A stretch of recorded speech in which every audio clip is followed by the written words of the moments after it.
Que la paix soit sur vous, je reviens sur le sujet de la Lune. Donc là, vous avez la Terre, n'est-ce pas? Et vous avez un petit bonhomme. C'est un Français, il habite en France. Et là-dessous, vous avez un autre petit bonhomme. Lui, il habite en Nouvelle-Zélande, puisque la Nouvelle-Zélande est aux antipodes de la France. Alors, certains, par rapport à une précédente vidéo, m'ont fait remarquer que ce petit bonhomme était trop grand. Merci, je m'en doutais pas, je pensais qu'il était à l'échelle et que c'était exactement la bonne taille.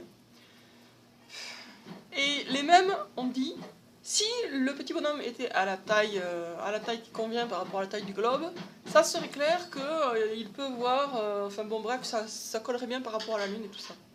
Ben, faux, puisque justement mon petit bonhomme est trop grand, donc il voit plus largement et plus loin que s'il était à sa taille réelle. À sa taille réelle, il ne voit bien sûr qu'une zone finalement assez restreinte du ciel. Ben, de toute façon, c'est cette zone-là, la zone qui est à peu près au-dessus de sa tête. Puis là, de toute façon, il y a des choses qui l'empêchent de voir, ne serait-ce que parce qu'il est sur un globe. Il est sur un globe, donc il ne peut pas voir ce qui est caché par la courbe.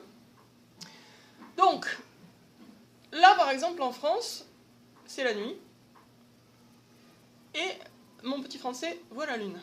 Au même instant, en Nouvelle-Zélande, c'est le jour, et mon petit Nouveau-Zélandais voit la Lune, mais en plein jour.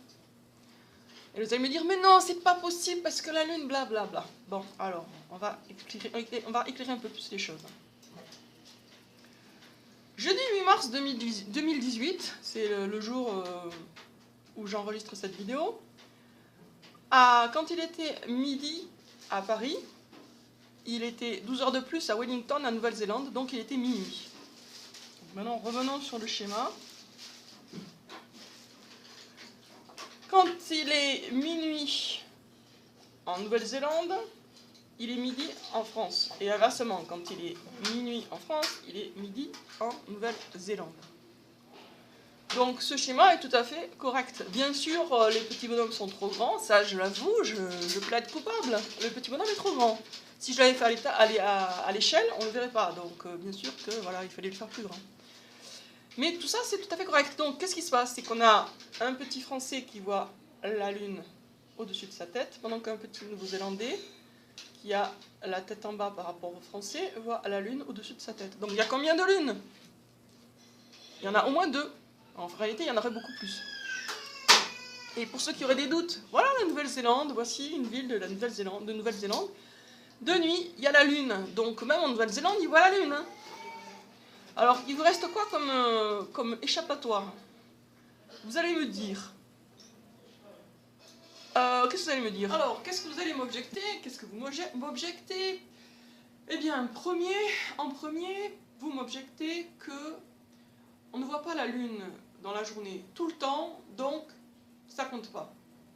Ben, qu'on la voit tout le temps ou qu'on la voit de temps en temps, ça ne change strictement rien à partir du moment où on peut voir la Lune en plein jour, et sachant que de l'autre côté de la Terre, si la Terre était ronde, il est nuit et on voit la Lune en pleine nuit, eh bien, soit il y a 2 lunes, soit la Terre n'est pas ronde. Bon. Donc il y a l'objection, la pseudo-objection de « oui, mais c'est pas tout le temps ». Seconde pseudo-objection, « oui, mais la Lune est loin ». La Lune est très loin, donc du coup, quand c'est très loin, on voit mieux, donc c'est possible. C'est pas une question de distance, c'est une question de direction des yeux. Quand vous regardez la Lune, vous levez les yeux. Au même instant, il y a quelqu'un, entre guillemets, sous la Terre, si la Terre était ronde, sous la Terre, qui lève aussi les yeux, mais dans l'autre sens. Et il voit la même Lune. Vous voyez ce qui cloche? Vous comprenez ce qui cloche ou pas? C'est trop simple peut-être pour vous. En plus, l'idée qu'on voit mieux quand c'est loin, excusez-moi, mais à quoi servent les télescopes? À quoi servent les longues vues si on voit mieux de loin? Non, on voit mieux de près. Ce qui permet de mieux voir, c'est le fait d'être situé en hauteur et d'avoir une vue dégagée, sans obstacle.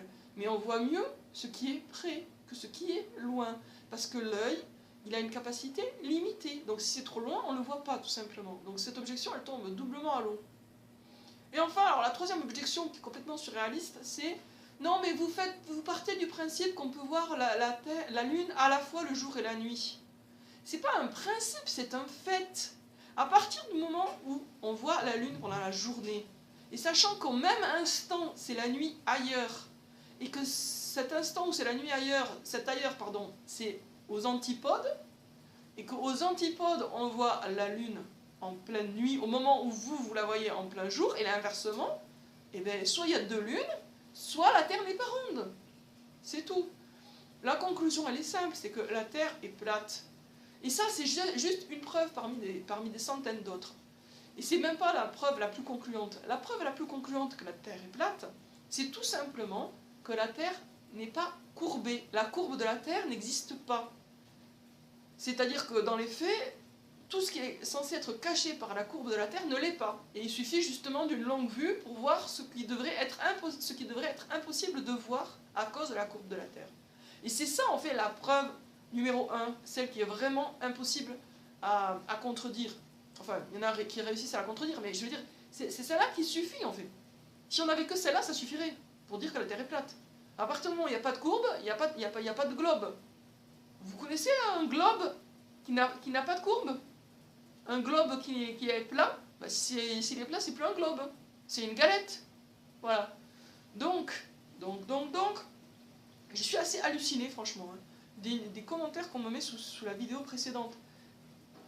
En plus, c'est des gens qui me disent, genre, t'es trop bête, t'as pas compris la subtilité de mon raisonnement, blablabla, et qui comprennent pas le truc totalement évident et simple que j'ai expliqué avec le schéma. Ils comprennent pas parce que c'est trop simple au final, quoi. Donc leurs neurones ont été complètement englués par la science, le scientisme, et du coup ils n'arrivent plus à comprendre quelque chose qui est complètement évident et très simple, quoi. C'est trop simple pour eux. La Lune, pour la voir, vous devez lever les yeux. En même temps, si la Terre est un globe, il y a quelqu'un qui a la tête en bas par rapport à vous et qui lève aussi les yeux pour voir la Lune, et qui voit la même Lune. Vous voyez pas que c'est impossible?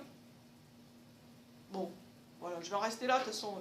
Mais c'est des sujets intéressants, moi j'aime bien les sujets scientifiques. Inch'Allah, je vais continuer dans cette voie. Ça va énerver beaucoup de monde, mais je suis habituée, hein, je suis immunisée. J'ai une longue expérience d'énerver tout le monde, donc je ne vais pas m'arrêter sous prétexte que ça énerve. Alors sur ce, je vous souhaite une bonne journée les amis, à bientôt, Inch'Allah.